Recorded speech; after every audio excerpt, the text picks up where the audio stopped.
Many thanks for choosing us. The Water Resources Commission has warned that illegal mining-induced pollution of the Bia internal rivers are assuming alarming proportions similar to levels that triggered outrage from neighboring Côte d'Ivoire in 2017. Executive Secretary of the Commission, Ben Poma, says data available indicates disturbing turbidity levels of the two water bodies. Stakeholders at a two-day transformational dialogue organized by the University of Energy and Natural Resources in Sunyani have called for action by government. Erastus Asaridonko has more.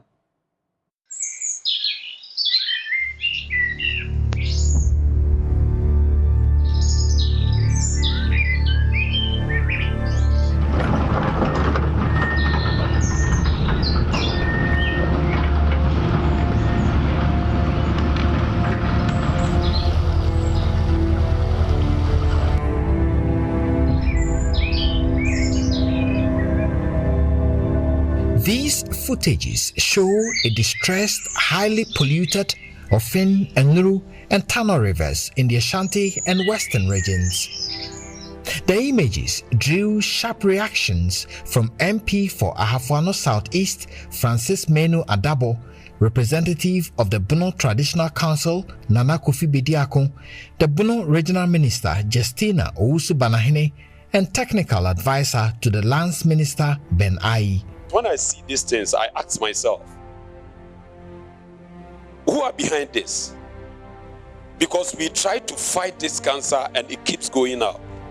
I can't buy excavator, but the ministers and the MPs, you can do that. So we are saying,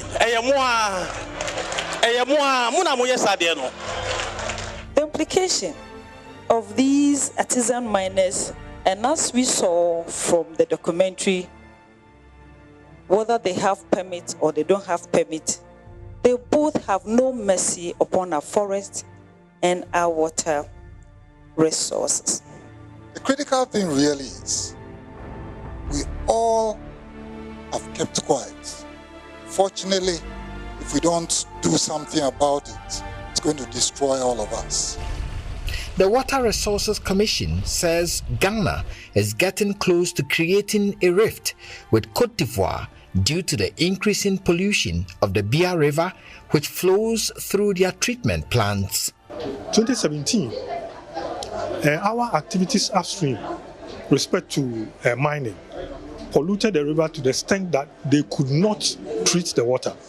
So they had to shut down their water supply systems. And that created some, what we hear, upheavals in terms of protests from the communities. And if you look at the turbidity values of the Bia, getting over to the thousands, which means that it has the potential to create that level of pollution where they may find it difficult to treat their waters. And it's our only hope that we can begin to, as it were, address the situation to prevent the situation where we may have that potential, transboundary conflicts. The two-day dialogue is expected to come out with a communique on fresh solutions in the efficient management of small-scale or artisanal mining in the country. Professor Elvis Asaribidiako is Vice-Chancellor of the University of Energy and Natural Resources, Sunyani.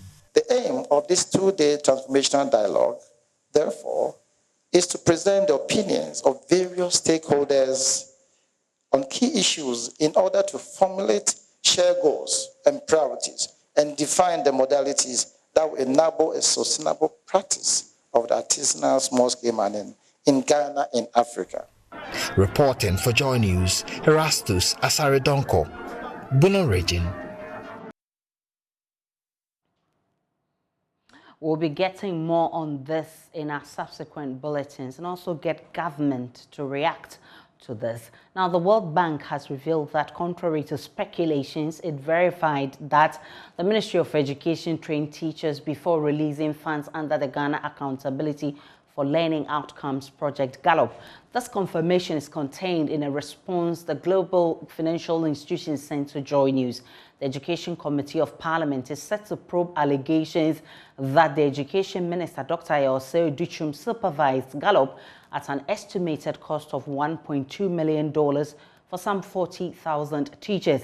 This follows a Joy News investigation that revealed that the Ghana Education Service was unaware of the training. The World Bank, as part of its investigations to establish the training of the teachers as claimed by the Education Ministry, officially wrote to the Director General of GES to confirm the said training. Efforts to get the World Bank for clarification on when the verification was done has not been successful, but Executive Director of the Africa Education Watch, Kofi Asare, says this information does not resolve the issue at hand. He joins us via Zoom for more. Kofi, I'm grateful for your time. How do you react to this response coming from the World Bank? Good afternoon, Aisha and team, and your cherished audience. We actually called on the World Bank to institute an independent verification of the training that the Ministry of Education claims it did as far back as November last year. We were expecting a fresh verification to be instituted. What we have seen in the World Bank's release is reference to the previous verification, which was, I guess, done even before the GES issued their statement. And so I think we are discussing two things now. The GES is aware that a level of verification was done before it issued its statement on the 30th of March, that no training was done. And so we were expecting the bank to commission a new external verification to ascertain, whether the training were done, and then they were done before the end of November last year for the said number of teachers. And so it will be appreciated if the World Bank commissions a fresh external verification and not to still rely on the previous one, which obviously the Ghana Education Service is aware and did issue a statement, being cognizant of that particular verification outcome by the development partners. Now, we haven't been able to get clarification on when this verification was done, but what do you expect from the probe? Let me indicate that this verification that the World Bank is talking about is a regular one. Normally, when you submit your, under the result outcome-based financing model, which GALOP runs, on which GALOP runs, when results are achieved, you send your report to the World Bank indicating that you have achieved milestone A, and then provide the evidence. So they will go and verify whether indeed you have undertaken the activities. Then you'll be given an amount of money, agreed upon per that particular milestone. So it is a regular thing. It is not irregular, it's regular. So obviously we wouldn't have called for the regular thing to be done because we know it was done.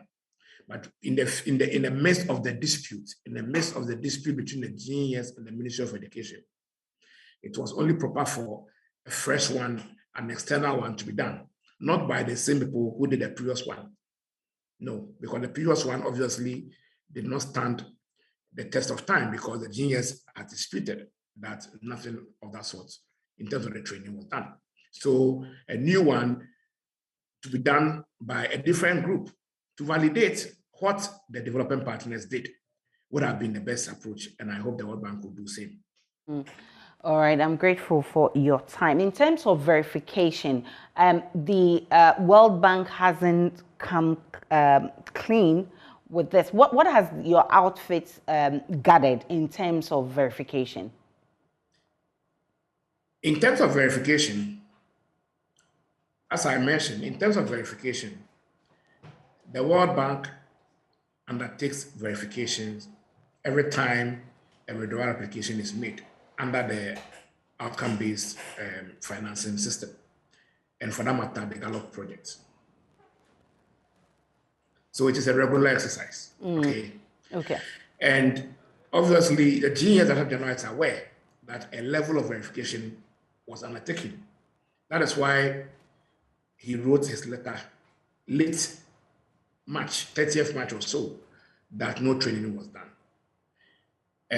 I think that any such verification will have to be different from what was done previously, because that is actually the disputed one. Apart from that, it is also important to include the GES in any verification that will be undertaken. Why I'm saying so is that the people the Ministry of Education claims were trained are employees of GES. So the employer will have to be involved, especially where the employer is the one who is disputing that the training was not done. So the employer with GES will have to be involved in this particular verification, so that there will be acceptance of the outcome of the verification, to the extent that both MOE, GES, the disputing parties, and all other independent-minded stakeholders are part of the process. It makes the outcome acceptable, and then the result, undisputable. But here's the case where the World Bank is only referring us to the previous verification, which everybody is aware they did. That is not what we are calling for. We are calling for a fresh investigation, a fresh verification involving the Ministry of Education, involving GES, so that no one will dispute the outcome, or no one will have challenges accepting the outcome. And of course, including independent-minded organizations, and not necessarily the very ones that undertook the previous one, because that one, unfortunately, has been disputed by the Ghana Education Service. I'm grateful for your time. Kofi Asare is Executive Director of Africa Education Watch. Let's go to Kumasi, where air travelers from the Ashanti and adjoining regions will soon not have to head towards the Kotoka International Airport in Accra before connecting to international flights. This is because the Kumasi International Airport is on the verge of completion as contractors work around the clock to install final fittings required to operationalize the grand edifice, which is expected to process about 1 million passengers annually. My colleague Manuel Cranting was granted exclusive access to the facility. Here's more. So this is the new Kumasi International Airport, built to be completed by the end of 2022. Well, details are what we're going to get for you right here as we speak to the resident engineer here on site with ADK Consortium. Grateful said that you could speak to us here on Join. You just briefly explain to us, well, we hear about Kumasi International Airport and all of that. People think that there's another Kotoka International Airport that is being replicated here in Kumasi. Just a bit of details on the project. This is a new airport, so to speak. Considering the existing airport, we are building a new terminal, putting an extension onto the existing runway. And this will allow for the new classification of a Code 4D, which will mean we can handle the critical aircraft of a 737-800. And that has a bigger capacity. And that aircraft can fly you to Europe, basically. But let's talk about the details of this particular project. When did it start? And we know it's supposed to end sometime later this year, but just a bit of details of the timelines and how exhaustive really you've gone. All right, basically there was a phase 2 of this project. The phase 2 of this project was to build a new terminal. And the new terminal is 12,000 square meters on 3 levels. So we have the ground level, the first level, and then the mezzanine level. The mezzanine level is to handle the air bridges. That's the new international standard. That is where the passengers will depart and passengers will arrive. On the ground floor, you will have where you do your normal checking, and you have some commercial space where there are some restaurants and there's some commercial shops. And then you also have a facility, which is the VVIP, which was originally a separate building on the old terminal, but that has all been incorporated into this new terminal. The next floor is the departure level, and that is where you do all your security check-ins and you wait for your aircraft to be called, and hopefully you will get the benefit of going on the escalators and going on the air bridges, which we didn't have before in this Kumasi Airport. So basically that is it. And the runway is to do an extension from 1.98 kilometers to 2.320 kilometers. Let's bring it home a bit and then talk about the implication of this expansion. I mean, how many, check-ins, if you like, passengers, for instance, did you carry in the old terminal, and what will be the, the increment when you come into this new terminal? The current terminal is running probably about 400 passengers throughput every year.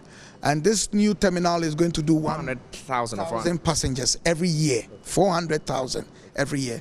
This new terminal is going to do 1 million, and it will always have the potential overrun to about 1.5, depending on our operational level. Because an airport design is supposed to do a 24-hour service. So currently we are doing only up the window morning 6 o'clock to probably about 8, 9ish. But once we go through the process of finishing this one and that window of opportunity is increased, then it will have a capacity to even to go to about 1.5 million. But the design is to process 200 passengers every hour, and that we have 8 check-in desks, and we have a baggage handling system that has a redundancy of 100%, means that it can handle 500 baggages per hour. The team of ADK currently working, yes, most of the team were people that have come from Terminal 3 in Accra, and that the learning that we all took from there have probably helped that and put that in good stead to be able to ensure that this project has what it really requires, and that it will deliver to the client's expectation. So in terms of the team, the architecture bit, the structural engineering bit of it, the materials, technical side, drainage and electromechanical side has really been thought through. And in airport designs, you always need some redundancies, which is also another technical word. Redundancies mean that you build to have like spares, SSs, and that these are leading to the cost of the project. So like I told you, the baggage handling system, which is an integral part of the air terminal, has a redundancy of 100%. So it means that there isn't anything like we'll have a problem, because even the system can do 100%, it means it can do 1,000. So even if we require 500 bags, it can do 1,000. And these are the things. We also have 2 energy centers. What then it means is that the airport will be relying on 2 standby facilities. So if we don't have ECG, we can rely on 1 energy center, and 1 energy center will be standing. And even if that one goes off, you can also rely on the 2nd energy center. So these are the redundancy aspects that I want to talk about. And then the throughput for the screening systems have also these redundancies in. Even 2 can do it, we have 4. On the immigration boxes, we have also simulated on the fact that you can do a 3 on 200 passengers, but we have like 8. So these are all the redundancies, and you need it. And these are all the ICAO standards that you always have to build into an airport. And it gives you space to expand possibly in the future without having to necessarily expand. This is also very true. The original concept was to do 800 passengers, and that was giving us a level of comfort of A. Level of comfort of A means that you have free space. So even if the capacity increases, a lot of people in there, the comfort, there's space for people to walk around.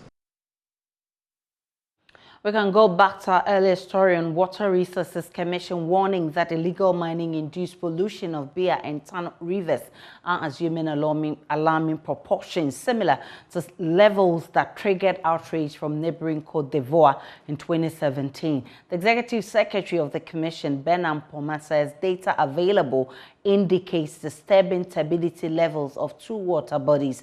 Stakeholders at a 2-day transformational dialogue organized by the University of Energy and Natural Resources in Sunyani have called for action by the government. We can speak with the Deputy National Director of Arocha Ghana, Darrell Bonsu, who has joined us via phone for more. How does this come across to you, that the turbidity levels of the 2 water bodies are assuming alarming levels? Thank you very much, Aisha, for this. And I'd like to say that this information coming from the Water Resources Commission confirms the fears we have been expressing, and the fact that GALOP activities are still ongoing in many parts of the country. So for us, it's not surprising, and it also means that we are getting complacent, and we really need to get down to the ground and try and ensure that we address the guarantee issue, because it hasn't stopped. Now it's happening on the back of community mining, and the same strategies, the same pollution, and all the impunity is still covering what they are doing now. And so it has not stopped at all. And this report should be something that should wake us all up if we are sleeping and get us to really do something about it. At the moment, everywhere you go, eastern region, parts of the Ashanti region, as you have seen from the report, mining is actively ongoing and it's not abating at all. Now, there's been calls for action from government. You have corroborated that call. Exactly what action? Yes, Aisha, this question is a very difficult one because every action the government has put in place has shown that it's not working. At the moment, I can say that if you even see the police and the military go to areas where galamsey are happening, they don't go there to stop these activities. They go there with other motives. And so it means that somehow we have normalized the actions of the galamsey operators because government says they are community miners and nobody is doing something about it. I think because we, the community and citizens, are the people affected by these actions, we need to start taking actions at our own level, where we need to start taking on companies and individuals who are mining in our rivers. If we don't have this collective action, I don't think we are going to make progress. Right now, I'm starting to say that the state is not prioritizing the interests of the people and their need for clean, quality drinking water. And that's how come we are where we are now. At the moment, I'm not confident that the actions in place are really helping us to resolve the menace created by illegal mining activities all around us. But who would you blame for these actions not working? I blame all of us, but I put the biggest blame at the doorstep of the government. They have the resources, they have the machinery, they have the agencies under them to ensure the laws are complied with. If that is not happening, they need to show leadership. But you see, you have situations where if you go to the ground, there are some people known to be belonging to members of the ruling party who are supporting some of these activities. So if the leadership is not working to show that they give us the right posture of concern, we are not going to see sufficient action from the citizenry as well. So we still need government to show leadership. I am sorry to say that a lot of the things or recommendations that came from the small-scale mining dialogue earlier in the year last year is not being implemented. We started well, and then we just rolled back on our own actions, and now we are back to where we started, which is quite unfortunate. The government needs to set up and take more responsibility for this.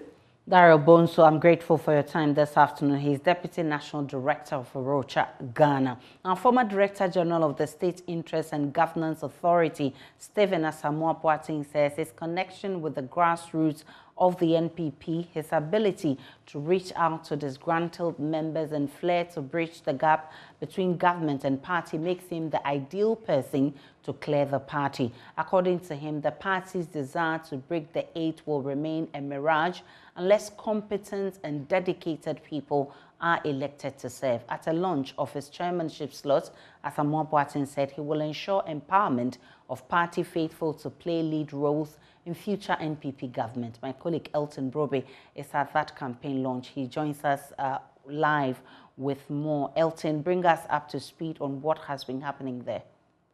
So, Aisha, basically, he has finally indicated his resolve to contest the chairmanship of the position and is ready to submit his nomination forms when nominations are finally opened by the party.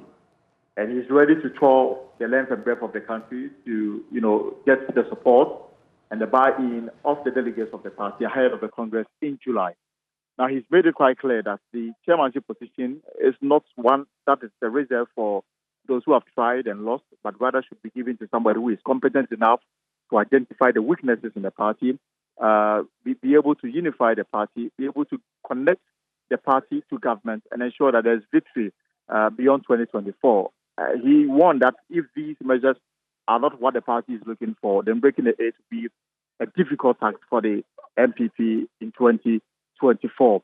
He indicated that he will not undertake any campaign that will be deemed as an insult to some of his opponents, but rather espouse the goodness and then the positives in the MPP to ensure that there's victory, and that the party should look beyond the internal wranglings and then look at NDC as the main opponent and then strategize such that they'll be able to match whoever the NDC presents.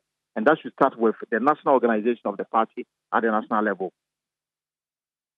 Man reporting from the camp of Asamoah Boateng, who says he's the man to help the NPP break the 8. Let's stick with the NPP because a new research has revealed that 26% of delegates in the Ashanti region doubt the NPP is breaking the 8 agenda to retain power in the 2024 elections. Respondents cite the government's failure to complete projects under the 1 million per constituency initiative as a major impediment. The grip of the party in its political stronghold is also threatened by outcomes of recent party elections at the polling and constituency levels. From the polling station to the regional level elections, factions have evolved, with some aggrieved persons seeking redress in courts. Nana Ojima has been focusing on efforts to deal with these cases as re-elected regional chair Bernard Entwibuesiako launches an agenda to break the 8.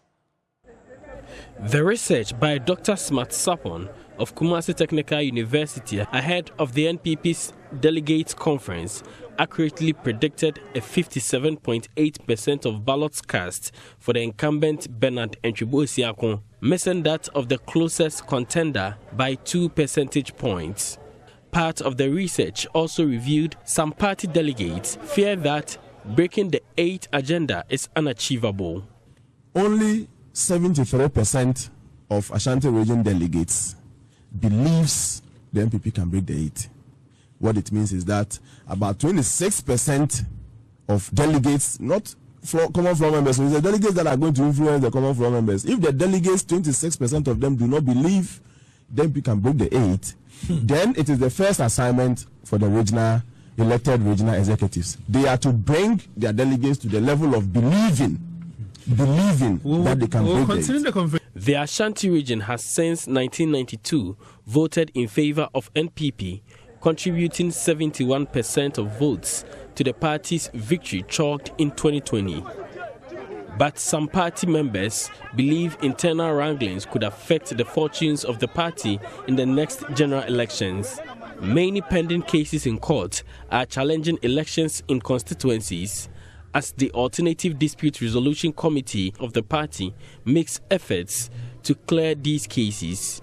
Bernard Entwibuesiako, who has led the NPP in the region to 2 elections, promised party members to fight towards strengthening the grounds in the region. So be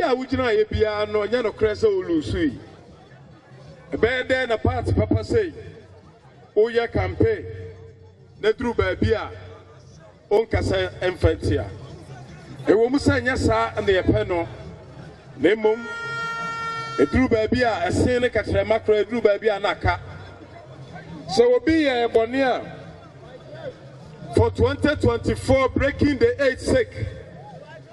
My name is regional executive say Yadiache will be But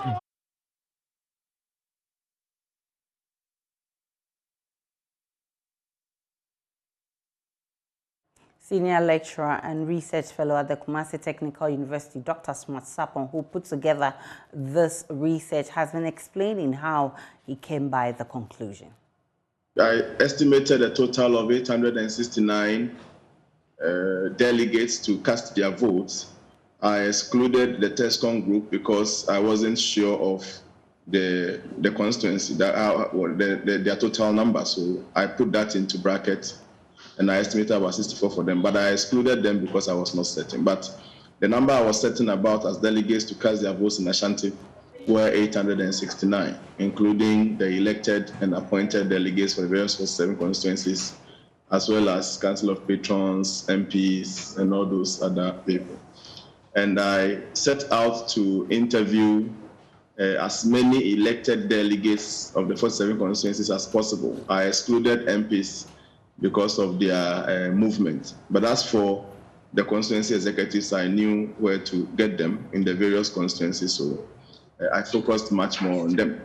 I got 540 of them to attend to my research And the responses that I shared with the media is based on responses I gathered from 540 constituency executives in the Ashanti region.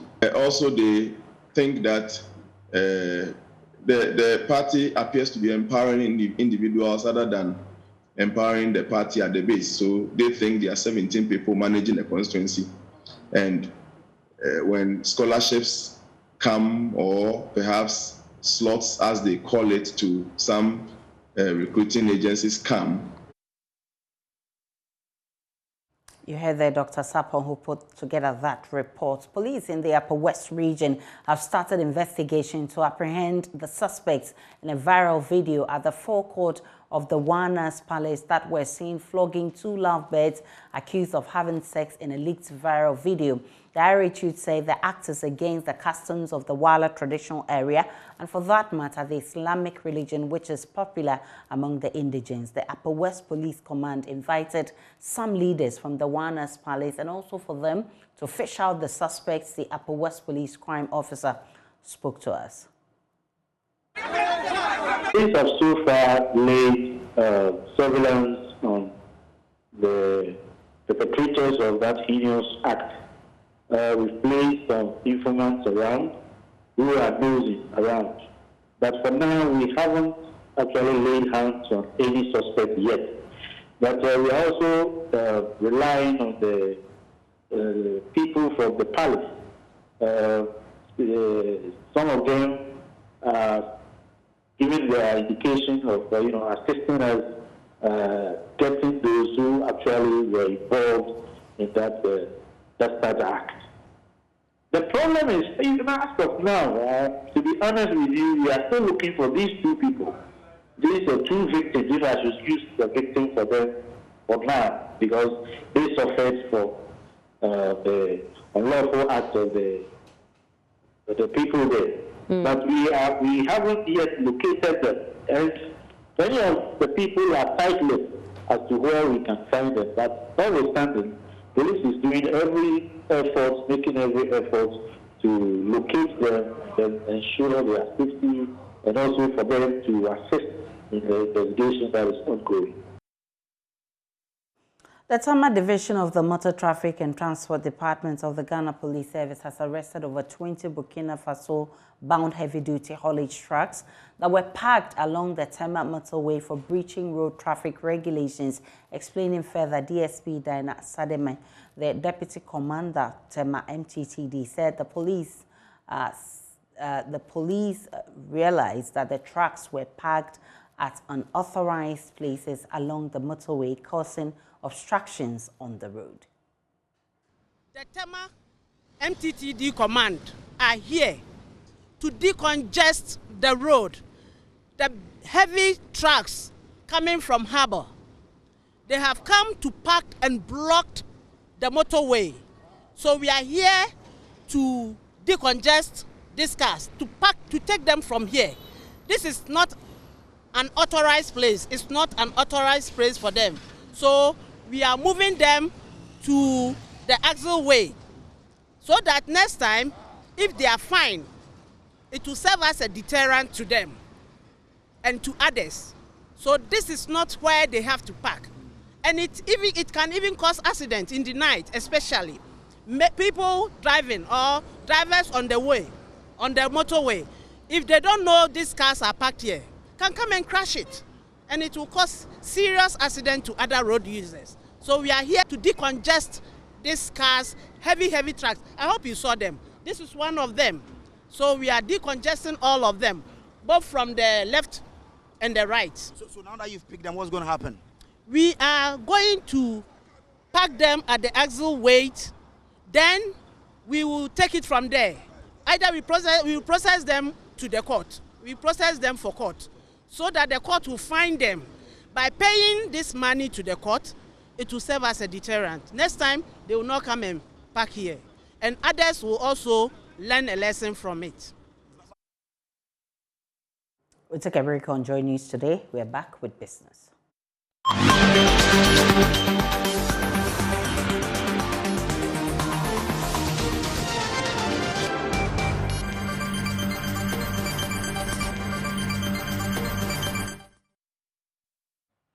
It's now time for business with me, Beverly Broom.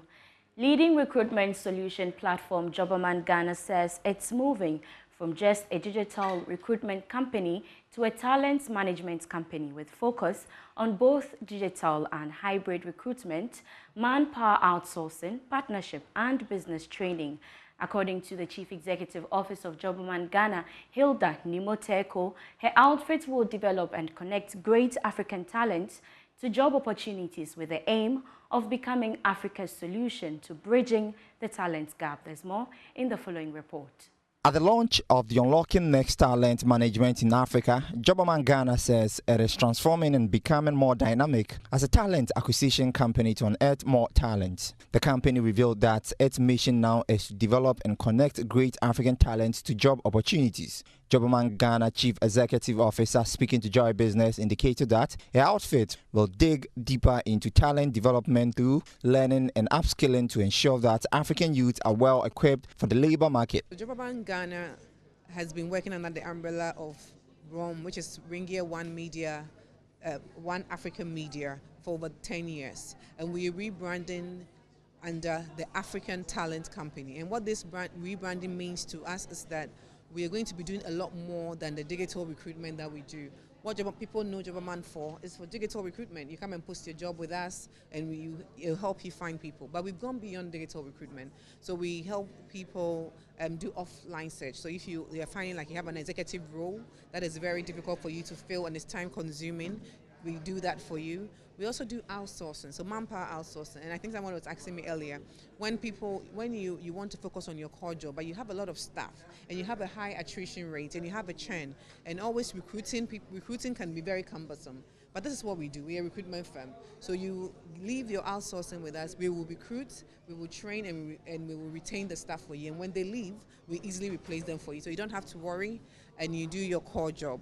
As part of what we do is also partnership. So we want to make impact within Ghana and within Africa. What can we do? So apart from helping people find a job, what else can we do to affect the African continent as a whole? So African Talent Company is here to broaden the scope of what Jobberman Ghana does. So we are not changing our name. We are still going to be Jobberman Ghana, but under the umbrella where we are able to do more to support businesses in Ghana. Chief Executive Officer for the African company, Hilda Kabushenga Kraga, explained the need for the rebranding. So the African Talent Company is the new umbrella entity which will house the Jobberman brand in Ghana, in Nigeria, as well as the Brighter Money brands in East Africa. And the essence of this is to expand the mandate of our very successful job platforms across Africa to beyond just a marketplace. So we want to move, we've expanded our work. We want to focus not just on digital recruitment, which we are market leaders in all our markets, but also move on to a lot of hybrid recruitment, meeting the customer where they are, whether it's offline or online. I'm thinking about outsourcing and BPO, which are new ways of working in our markets that are quite popular as well. And finally, also working with partners and partnerships that aim at upskilling job seekers and preparing them for work. This is to make sure that job seekers on the platform also get benefits beyond just trying to find a job. How do they grow? How do they build their careers? How do they even understand how to be successful in the workplace? Homeland Stores, a subsidiary of the Electroland Ghana Limited, has opened its ultramodern store located on the Ring Road in Accra. The outlet, which seeks to provide a wide range of quality and affordable home and toys accessories, has promised to give its customers the best. Here's more. Speaking at the grand opening of the wholesale and retail head office of Homeland, TV personality and the brand influencer of Homeland Stores Ghana, Dolores Frimpong Manson, also known as Delay, said Homeland Stores provides everyone the opportunity to start a business by offering quality products with affordable prices. So this is the grand opening of Homeland Stores head office, and we already have branches in town. There's a branch at East Legon, one in Tudu. We opened one earlier in the year in Tamale, and now we're inviting people to come here with as little as 500 Ghana or 1,000 Ghana. You can start up a business. We're encouraging people to open online shops and come here and be a part of this wonderful experience. Homeland Stores is your one-stop shop for kitchenware and cookware and kids products. The head of marketing and public relations, Adiza Ibrahim, also stressed on the company's core focus of helping reduce the unemployment rate in Ghana by creating an avenue to establish entrepreneurs, especially women. Brands under Electroland Ghana Limited, as you already know, key distributors for Samsung, media, brand owners of NASCO. So this is also an own brand under Electroland Ghana Limited, and we deal in unique, quality, affordable home essentials in general, and then toys. These are unique pieces that you will not get from anywhere, and they come from the best of manufacturers. And aside the fact that we opened it to get profit, we are also looking at establishing a lot of young women. That's all for Business Now. Do log on to myjoyonline.com for more business stories. I am Beverly Broom. Time now for latest updates in showbiz. My name is KMJ. Gospel musician Perez music-born Frank Tego has been explaining the meaning of his stage name Perez and what it means to him and his career. Speaking in an interview, the Hawale Lala hitmaker stated that the name Perez is biblical and it's responsible for his breakthrough in the music industry. There are regrets. There are regrets because it's just... I was actually using the name Perez before they... So did they come and pay royalty? Oh no, it's a biblical name. It's in the Bible. It's the book of Genesis. There's a whole story behind that. Okay. So some of us read the Bible. Understand. Yeah. It's a story of a twin, like of twins, right? Yeah. So during childbirth, the elderly one came out first, but he came out in the wrong way. He brought his hand first. Okay. So the nurses tied his hand with a red ribbon. And they pushed him back, hoping to position him properly and bring him out. But when they pushed him back and they were doing the position, and for whatever reason, the younger one found a way to push the older one back, and he came forward. And he came out. So the nurses was like, this is a breach of birth, or this is a breakthrough. And that's what it means in the Hebrew language, Perez. So they just named him Perez. So when I read the story, I was at a point in my life where I felt like, you know what, Charlie, I have delayed on a lot of things. Places where I should be conquering at a certain stage, I was behind. So I needed some form of constant prophecy over my life because I believe in the power of names. So I believe that anytime somebody's calling me Perez, you're actually pushing me to break through, like you're professing breakthrough over my life. So that's why I chose the name. But why didn't you choose Samson or David? Or... Oh, no, I'm not fighting anybody. And that's Perez Music in the studio of Joy 99.7 FM. Away from that, renowned gospel artist Kwesi Oteng says he's regretted openly declaring his support for the ruling party, the NPP. The musician was very instrumental in the campaign that saw the ruling party in power in 2016, but now he's regretted. This is why he said so. There are regrets. There are regrets because it's just amazing. But I have regrets. I have regrets for doing that, and I mean it's back and forth. When you say people are saying no, yeah, but it's I have regrets for saying that because sometimes you wake up and you realize that you're in Ghana. You cannot look at what is happening in another part of the world and think that. Yeah. So what regrets in particular do you have? Oh, I have my regrets would be the fact that my opinion as a person and as an individual, or my conviction as I thought that free SHS was something to commend. And that's Kwesi Oteng in the studios of Heads 103.9 FM. That will be all for Showbiz. My name is KMJ. For more news, log on to myjoyonline.com. Aisha.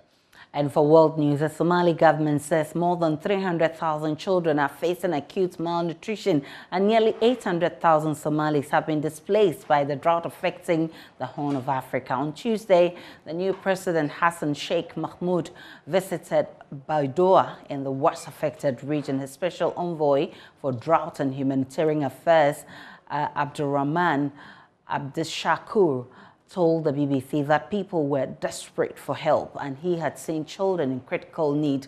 He said Somalia had hardly received any assistance from the international community and he was concerned that a drought could develop into a famine. That does it for News Today. My name is Aisha Ibrahim. Enjoy the rest of our programs.